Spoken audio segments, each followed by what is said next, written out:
Алло, что там, Фархадбайкевский, эмне кылып атасыз? Тиги аманчик. Оп. Бу жерде бир дело да. Ага. Бир дело мен кече айтайын деп айтпагандым ба. Эме кылыш керек муну аманчик. Короче деген чүйдө жашап аткан оштуктарды талкалаш керек. Муну региональный конфликт кылыш керек да, чоң. Оштуктар кеткиле ошоңарга депчи. Оштуктардын бизнестерин өрттөш керек, оштуктардын өздөрүн сабап, короче, чүй оштуктарды кысым кылыш керек да.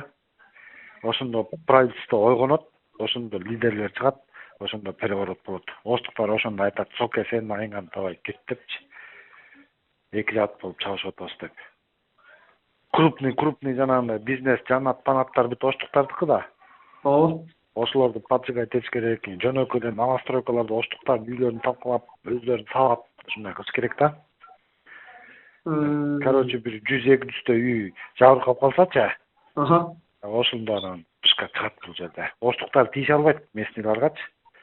Хорошо, анда эме эртең анда жолукпайлы биз. Эртең табышайлы. Жаңы эле окуп сүйлөшкөндө раскачка кылыш керек, ошондо нормально не болот. Все, макул. Түшүндүң да, Ооба. Все, давай анда байлаш. Все, давайте, давай. Давай, мальчик.